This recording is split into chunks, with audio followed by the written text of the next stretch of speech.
And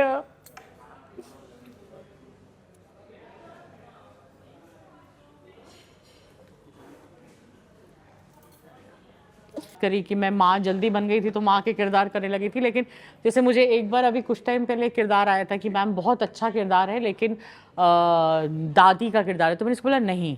जब सरला का character जब खत्म हुआ 2022 में, खत्म कहाँ हुआ, मैंने खत्म किया।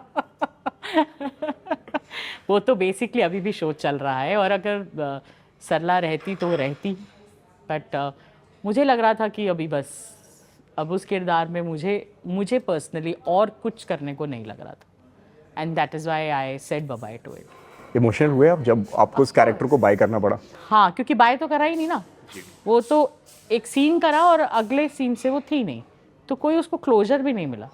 बिकॉज जब मैंने सोचा उसको छोड़ने का, और मुक्ता से मेरी बात हुई, जो मुक्ता ढूंढ हमारी क्रिएटिव डायरेक्टर थी, तो मुक्ता ने मुझे बोला कि मैम आप थोड़ा सा और कर लो, because I can't find another सरला।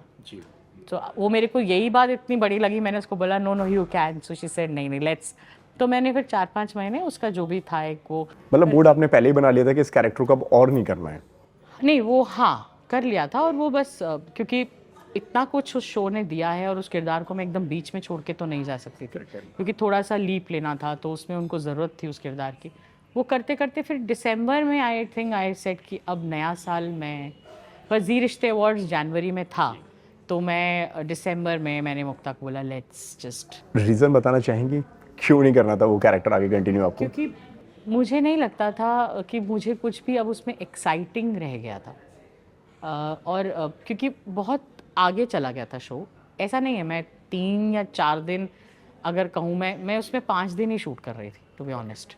कुमकुम तो ऑलरेडी मैं बहुत टाइम पहले जा मतलब ख़त्म हो चुका था मेरे लिए, लेकिन कुंडली कैरेक्टर तो वही था, लेकिन कुंडली में मैं 5 दिन से ऊपर शूट नहीं करती थी। हाँ ये ज़रूर है कि जब मैं 5 दिन शूट करती थी तो मैं होती थी, लेकिन अब उसका ग्राफ एक जगह पर रुक गया था। तो अगर कहें जैसा टीवी ऑपरेट करता है, तो सबको लगता था कि मैं बहुत ही पागल हूँ कि मैं इतना हिट शो, इतना हिट कैरेक्टर छोड़ के जा रही हूँ, और मेरे लिए भी इट वाज वेरी डिफ़िकल्ट। मेरे लिए सरला छोड़ना बहुत मुश्किल था। इमोशनल हुए लेकिन आप? ऑफ कोर्स मुझे याद है मैंने लास्ट सीन जो है सपोजिटली, मतलब सरला तो एक धागे पे हमने छोड़ दिया, मतलब कि सबको पता था कि वो अगले दिन फिर आएगी, लेकिन वो नहीं आई। अब वो कहाँ गई क्या है किसी को पता नहीं है। तो मैंने अंजुम के साथ वो सीन किया था, और जो सृष्टि बनती थी, और वो नॉर्मल सीन था, लेकिन उसके करते करते के एंड तक हम उसे पता था कि अब ये दोबारा मौका नहीं आने वाला। So she started crying. She just held me and she started crying, and I was already crying. Like I also started crying.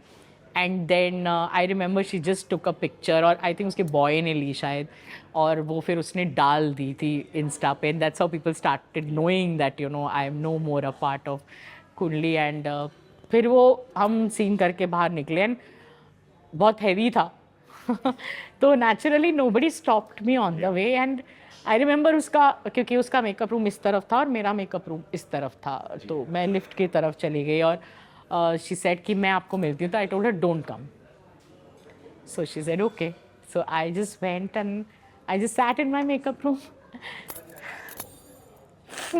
And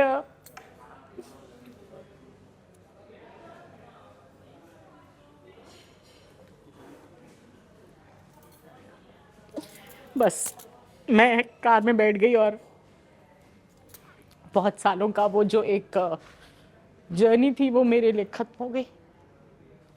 but उसके साथ जो रिश्ते जुड़े हुए थे वो कभी ख़त्म नहीं होंगे, because Shraddha is been part of it, Anjum been part of it, Sarla तो ऑफ कोर्स हैड सिटी एंड रिनाल ऑल्सो, बट और हमारा ज़िंदगी में जो जो भी किरदार और आते रहते हैं। मतलब जब कुंडली कर रही थी मैं, और श्रद्धा आई, और अपना अंजुम भी आई, तो मुझे याद है श्रुति बोलती थी अब आपको कोई और मम्मा कहेगा, दोषी सजा समझदार लड़की, तो मैं उसको बोलती थी हाँ, बोलती आई डोंट लाइक इट।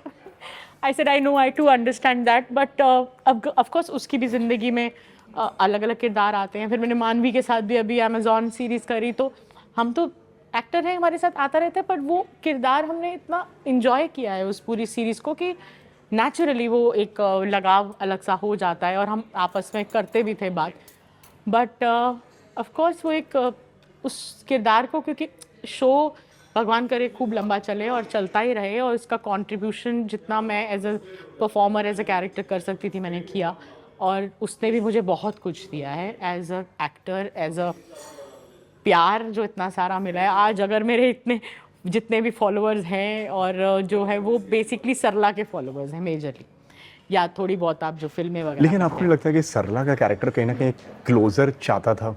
नहीं, मुझे नहीं लगता टीवी में क्लोजर कहाँ मिल पाता है, बिकॉज आपका शो चल रहा है। क्योंकि इतना और- इम्पोर्टेंट कैरेक्टर, हाँ। 5 साल अपने उस कैरेक्टर क्या को दिए पता हैं। उनको लगाओ कि वापस ना आ जाए हो सकता है ये ऐसा लगा भी हो, लेकिन मुझे नहीं लगता कि वापस आने का कोई मुद्दा था अभी, बिकॉज उसके बाद तो फिर even Dheeraj went away and then फिर अंजुम, पृथ्वी सभी चले गए और फिर एक लीप हो गया, और लीप के साथ एक नई कहानी शुरू हो गई, नए किरदार आ गए। अभी अब सब अच्छा चल रहा है, उसमें फिर वो पुराने लोगों की ज़रूरत महसूस ही नहीं होती। और अभी जैसे हमने शुरू में भी बात करी कि मैं माँ जल्दी बन गई थी तो माँ के किरदार करने लगी थी, लेकिन जैसे मुझे एक बार अभी कुछ टाइम पहले किरदार आया था कि मैम बहुत अच्छा किरदार है लेकिन दादी का किरदार है, तो मैंने उसको बोला नहीं, ऐसे देखो माँ मैं बन सकती हूँ क्योंकि मैं माँ हूँ, मैं अभी दादी नानी बनी नहीं हूँ, तो मुझे ये इमोशन जानने को, नहीं मैम अब तो एक्टर है। मैंने कहा हाँ, लेकिन मैं जाना नहीं चाहती वहाँ पे, सही बात। I just want to be like it's okay. I तो कई बार फिर किसी ने बोला भी कि अरे पर मेरा बलम, आई सेड नहीं, मैं प्रोटैगनिस्ट की माँ हूँ। उस घर में बच्चे हैं, वो दादी नानी कभी कभी बोल लेते हैं, बट मैं उस लड़के की माँ हूँ। मेरा सबसे ज़्यादा लेना देना उस लड़के और उस बच्ची से है जो मासा बोलती है। तो मेरा एक वो है, मतलब अभी उम्र बढ़ेगी और मैं शायद वो एक्सपीरियंस करूँगी और कोई बहुत अच्छा किरदार आएगा तो कर भी सकती हूँ, लेकिन अभी मैं तैयार नहीं हूँ उसके लिए।